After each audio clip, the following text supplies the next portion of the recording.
This video is sponsored by Kadabi. Kadabi is a case manufacturer that specializes in making the impossible possible when it comes to creating ultra-thin cases. For more information, check out the link below or stay tuned till after the video. What's going on, guys? It's Jonathan and welcome back to another video. In this video, I'm going to give you my review of the iPhone 8 and 8 Plus. Without further ado, let's go ahead and dive into this.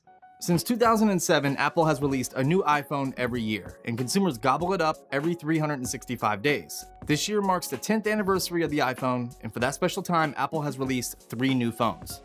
You have the iPhone 8, the 8 Plus, and the iPhone 10, and I'm going to withhold all my jokes about missing the 9 because you guys probably heard enough by now and they're pretty played out. Technically speaking, this year should have been the iPhone 7s, so the release schedule is already jacked up anyways. In the past, Apple has always used the same design roughly 2 times and then do a relatively drastic redesign.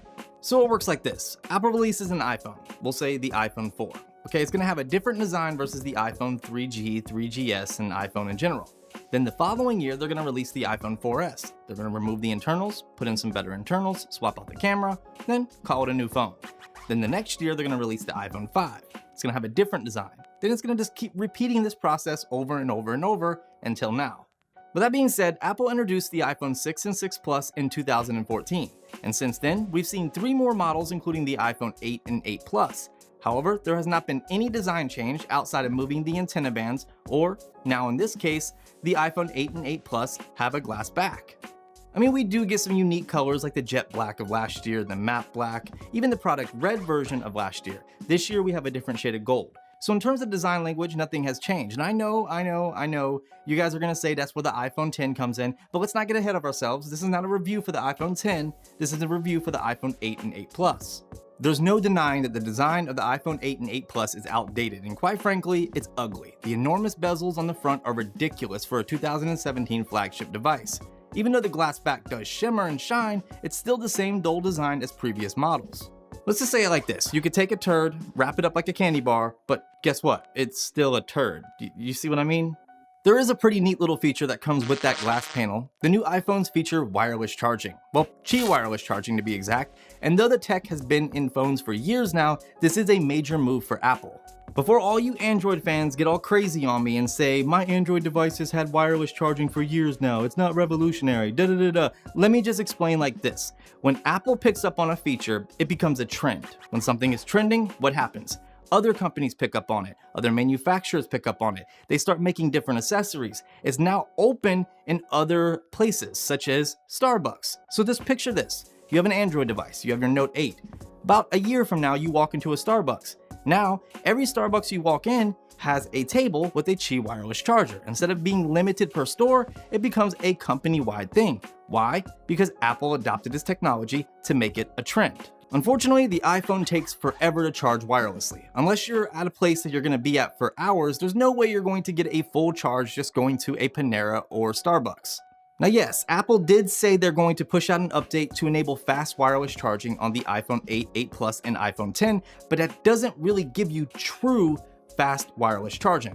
For instance, the Galaxy Note 8 can charge at 15 amps wirelessly versus the iPhone 8, 8 Plus, and iPhone 10, whenever that update gets pushed out, it's only going to charge at 7.5 amps. Battery life is good though on the 8 Plus despite the shrinkage in battery size. It should easily get you through a full day on a single charge without any issue. On the regular 8, it will just come down to your use. For me, I had to charge it a little after midday, which is normal for the smaller model being operated by a heavy user. Oh yeah, I almost forgot. The iPhone 8, 8 Plus, and iPhone 10 feature fast charging. You can get 0 to 50% in roughly about 30 minutes, but it comes at a cost. If you have an additional $75 to toss out of your wallet and put it into Apple's wallet, then you can get fast charging. It doesn't make any sense. You have to get the USB-C to Lightning cable and then their small, low-powered laptop charger. So yeah, I don't know. I don't think it's worth it right now. The newer models are slightly taller and slightly thicker than their older siblings, but you won't be able to tell, I can assure you. One thing that is a little noticeable is the increased weight, but it's not a bad thing since it makes the phones feel a little bit more sturdy. In fact, I would say the in-the-hand feeling of the new iPhones is excellent and they definitely feel much more premium than last year's iPhone 7 and 7 Plus.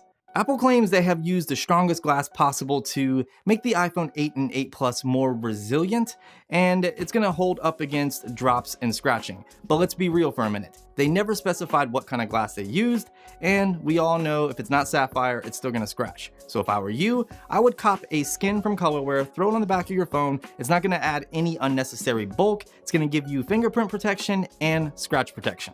To be real though, the iPhone 8 and 8 Plus scratch extremely easy. I already have scratches on the front of my phone, so I threw a tempered glass screen protector on mine, and I even scratched the aluminum siding on my 8 Plus the first week I had it. So durability wise, they're not very good. I almost forgot to mention, you still get the IP67 rating from last year on the iPhone 8 and 8 Plus, giving you some water protection. The display resolutions are still the same, with the iPhone 8 Plus being a 1080p IPS panel and the iPhone 8 being just above 720p. Contrast ratio, brightness, gamut support, and touch support are all the same as last year. The only true difference here with the iPhone 8 and 8 Plus is the fact that they feature True Tone. You see what I did there? And it's actually not a gimmick. True Tone display is incredible, and once you use it, it's hard to go back to a regular display. Also, the new iPhones support HDR content, whether it's HDR10 or Dolby Vision, thanks to a recent iOS update.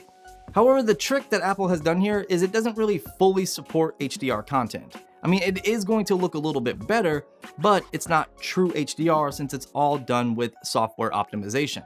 So in short, it's like a faux HDR engine that will give you a better viewing experience, but it won't be anywhere near as good as watching HDR content on a display like the Note 8 or V30, minus the whole AMOLED thing. Internally, things get a little more crazier. The new iPhones are using the A11 Bionic chip coupled with the M11 Motion coprocessor and neural engines. In short, the performance is just out of control. The iPhone 8 has actually been measured using Geekbench and outperformed a Core i5 13-inch MacBook Pro. Now, before you PC fans and Android fans get your panties in a wad and start giving me hell down in the comment section, I understand there's a lot of variables to take into consideration, but nonetheless, the performance is still mind-blowing.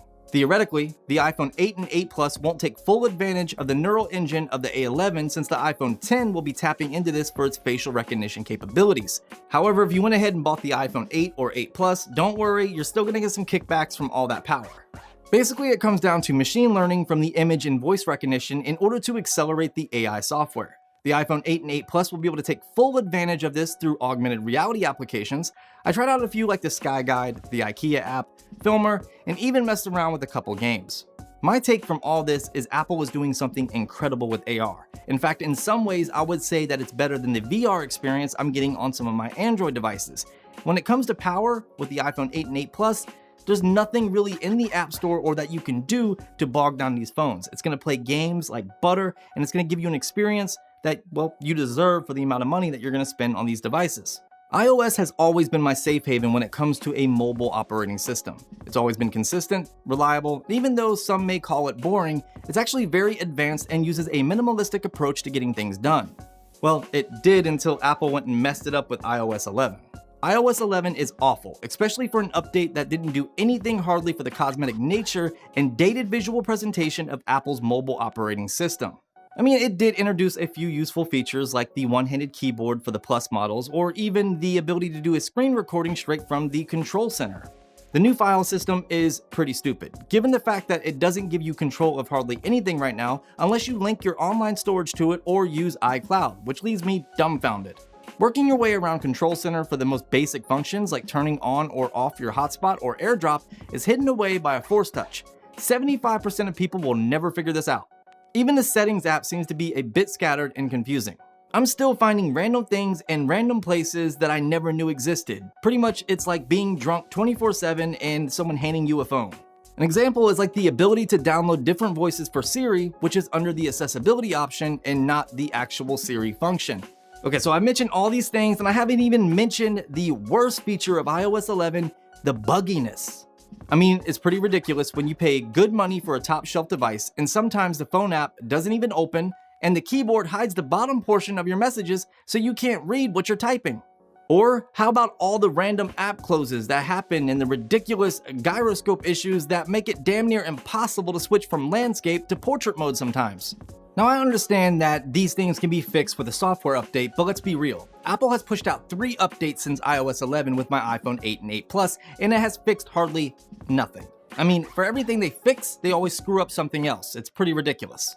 What used to be a highly complex but yet relatively simplistic operating system that had minimal issues is now a confusing game of pressure-sensitive touches and swipes that will land you with a crash or a frozen screen.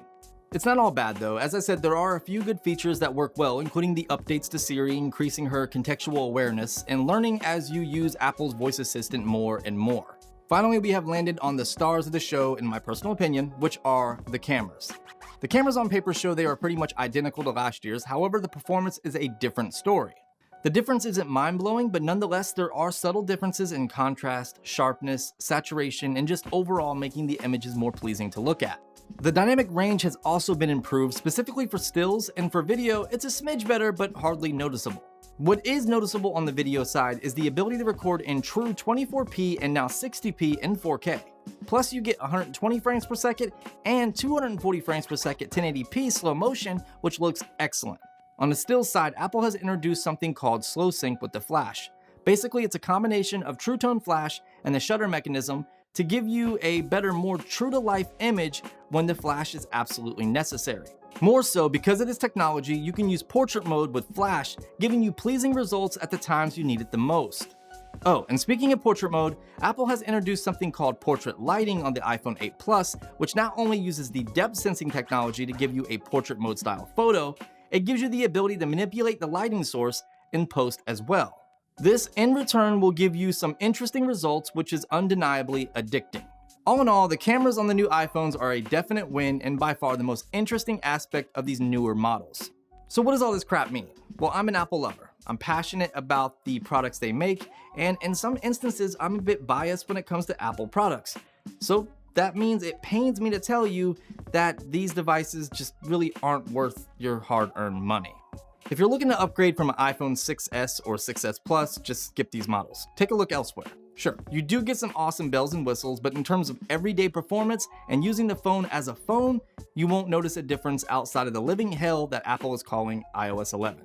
Personally, I would wait for the iPhone 10. Sure, it might take you a little bit longer to acquire that device because of production, but that gives you time to watch a few reviews to find out if that's the phone for you.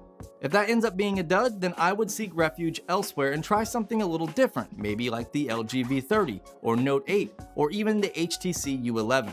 Truthfully, this year has been packed with awesome phones, so if the iPhone 10 is a disappointment, it's 2 tiers in a bucket. I'm Jonathan, this is OT for Tech. I hope you guys enjoyed the video. If you did, drop it a thumbs up, subscribe for future content if you're not already subscribed. If you are subscribed, go ahead and turn on those notifications so you can be alerted when that content drops. If you have any questions or just want to give a shout out, leave it down in a comment below. Hit me up on social if you want to talk to me with a more direct line of communication. And of course, I will talk to you in the next one. Be easy. Kadabi now officially supports the iPhone 8 and the 8 Plus, offering a few different styles. The Veil XC, which is their most popular style case, mimics the form and feel of the iPhone with no lip, allowing for edge-to-edge swiping.